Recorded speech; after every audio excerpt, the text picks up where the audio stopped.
I'm a compulsive overeater. My name is Laura. And hi, everybody. I'm looking at you. I know many of you from different places, and don't know some of you at all, but I know you because you're here. And if you're here, you probably struggled the way that I struggled. So I know you. Anyway, I'm a compulsive overeater. My name is Laura. I am abstinent today from that gray sheet food plan. I weigh and measure 3 meals a day, only 3 meals, only from foods on the sheet. I write my food down. I commit it to my sponsor. If she's not available, I will commit it to another qualified person. I don't eat in between no matter what. And it's the most important thing in my life. And I'm a little nervous to speak at a different group, which is kind of funny because I speak a lot sometimes. But I'm really grateful. Thank you, Anne, for being so persistent in reeling me in here. The most important thing, I don't know who may be new to Gray Sheet. And I like mostly to speak to people who are new to say that there is hope. And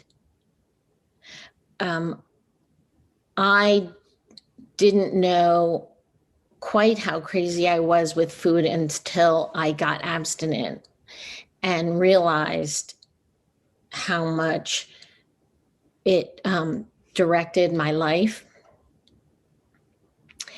and how much I thought about food and how I was physically always in a state of craving. I didn't know that. What I knew was that I was always on a diet. And if I was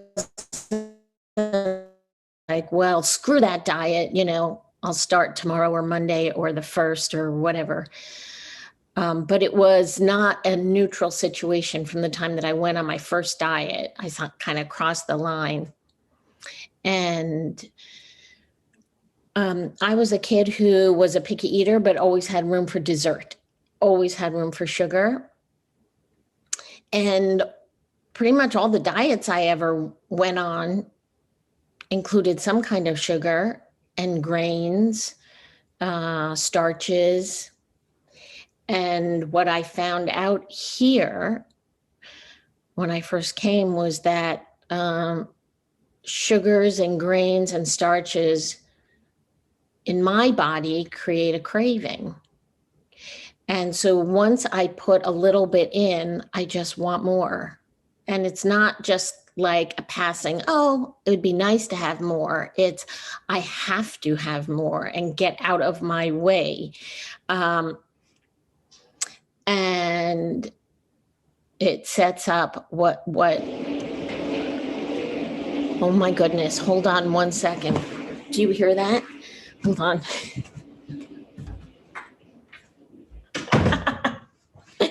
So sorry. That's my husband with the hose on the window. So I was never peaceful around food. Even if I wasn't eating food, I was thinking about food. And the thing was, I was a skinny kid, so it wasn't like anybody was worried about me and food, and it wasn't like I wasn't allowed to have certain things in our house. But the progression of my disease went from like a skinny kid who liked to eat desserts to starting to feel guilty and hiding food and eating in secret when there was no reason. Nobody was telling me not to.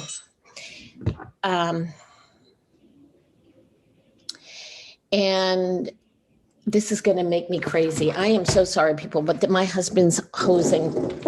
Stop. Can you stop? Bruce, all of it. I'm qualifying. Okay, people, is this the craziest qualification? I'm so sorry. Woo, okay, we don't eat no matter what. So,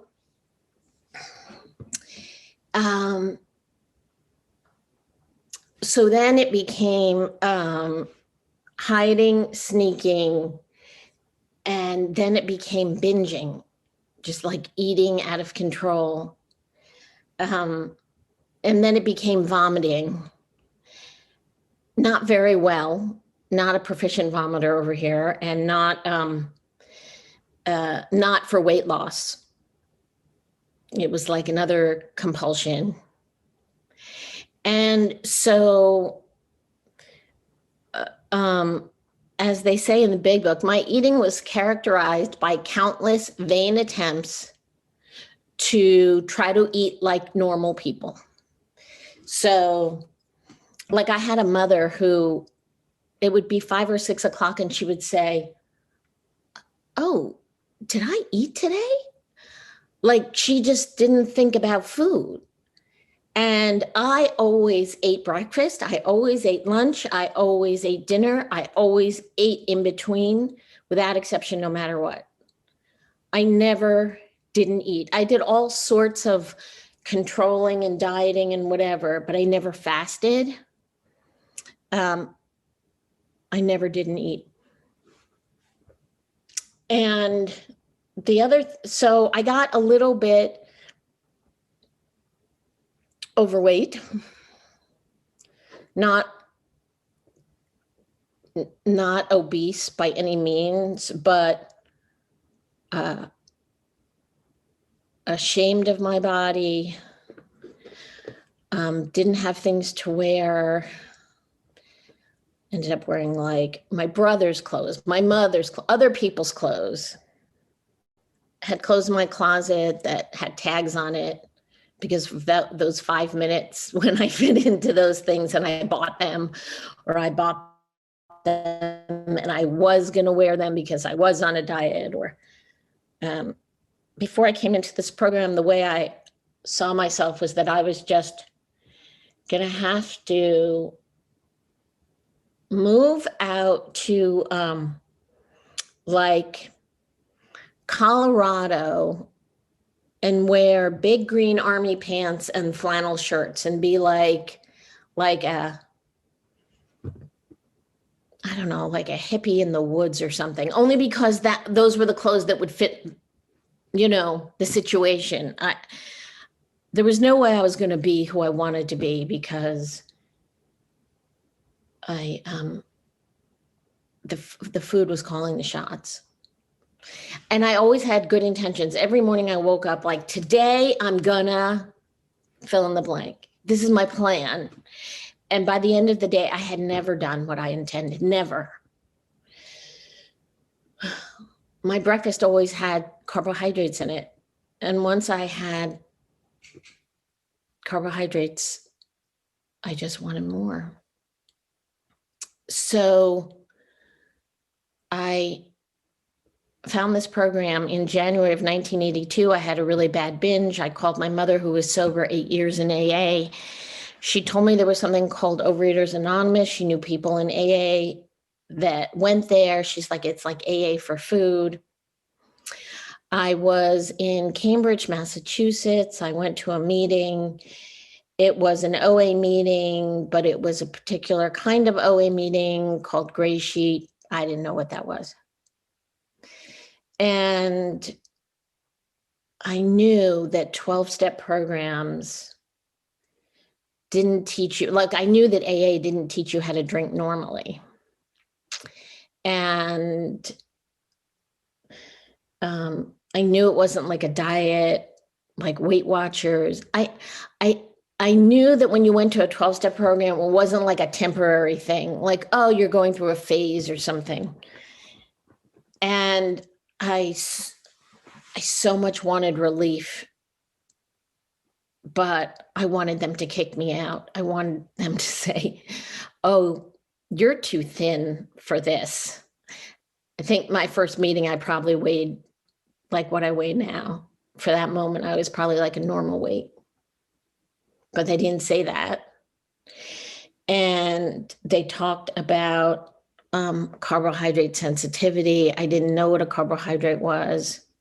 The people were thin, that was good. But to me, they were wildly depressed. I just thought, oh my God, these people are so sad. And they talked about measuring your food wherever you went. And they talked about a disease and powerlessness over food, all this stuff that was so different than Weight Watchers. And 10 minutes has elapsed. 10 minutes. Thank you. I got a sponsor, and I tried to do it for about a week. I saw that gray sheet food plan, and I thought, there's no food on here. You can't make a whole panel worth of vegetables and tell me like there's food on this. There's nothing to sink your teeth into. And oh my goodness, did I want to know, what do you get back? You know, like every diet was like, well, what do you get back? And there was no plan B. There was no getting back. And it was way beyond. It took me a while to have this sink in. And this idea that, first of all, I thought a person would die without the sliced carbohydrate. And I also, they said nothing in between but black coffee, tea, or diet soda. I mean, those things to me are nothing. That's nothing in between. That doesn't count. Where's like your free vegetable sticks and things in blenders and, you know. Anyway, what I want to say is that I left, I ate more, it got worse, I came back because there wasn't anything else that I could find. And I was just going to be here for a few weeks until I cleared up. I didn't want this to be my answer. I took the gray sheet to a doctor. I said, I can't do this, right? This isn't good for me. He said, oh no, it looks fine. I wanted any out. I just didn't want to do this. It looked so deprivational. It just looked, I was in college, like I was supposed to be backpacking in Europe with a boyfriend that I didn't have, but you know, it was the fantasy. The reality of being a compulsive eater, to me, I thought, well, if I'm going to have an addiction, I should have something more glamorous, like alcoholism or drug addiction. Like food addiction is just gross. Like you're just fat and you just eat in the dark. Like that's not glamorous, you know? I was out of control. I was miserable. And I started to do it and I wasn't binging and I wasn't thinking about food. And oh my God, it was working. And I kept doing it because I didn't know what else to do. And then I kept doing it more because I figured something else would come along. And then one day, it was like 11 months into abstinence, I had this spiritual experience where it was like a surrender. I just cried and cried about letting go of the food and accepting that this was who I was and this is what I needed to do. And it was okay. Like I always thought this was the worst fate in the world, to be a compulsive eater and then to do this food plan. It has turned out to be the most freeing gift that beyond what I could have imagined. When I had 3 months, I thought if it never gets any better than this. I got 1 more minute, Richard. Okay. If it never gets any better than this, I'll take it. Because I wasn't thinking about me, my body, food. I was eating 3 meals. I started to taste my food. And I just felt so free from the bondage of food craziness. And in April, I celebrated 39 years of doing this. back to back, no matter what. And it is amazing. Like you can really live a life. I can live a life. I have a life, a regular life, not an extraordinary life, a regular life. Putting my food in my program first, enjoying 3 meals, guilt-free. I am not deprived. Trust me, this is a girl who couldn't be on a diet for 2 weeks. So to be doing this food plan for decades, trust me, I have no willpower. It is the power of this program. And I have a very, very regular life with food, my food in order. My eating disorder has been ordered by this program, which I continue to do a day at a time and put it first. And I have like a regular body, and I have people in my life and pursuits in my life, and my food comes first, and then I get to have the life that was intended for me, that food like would have never allowed for, because the food was getting bigger and bigger and I was getting smaller and smaller. My body was getting bigger, but my soul was getting smaller. So anyway, I do a lot of other things to enhance my life. But what I don't do is I don't change the gray sheet. I still do today what I did then. Thanks, Richard. I'll just wrap up. I don't eat foods that are not there.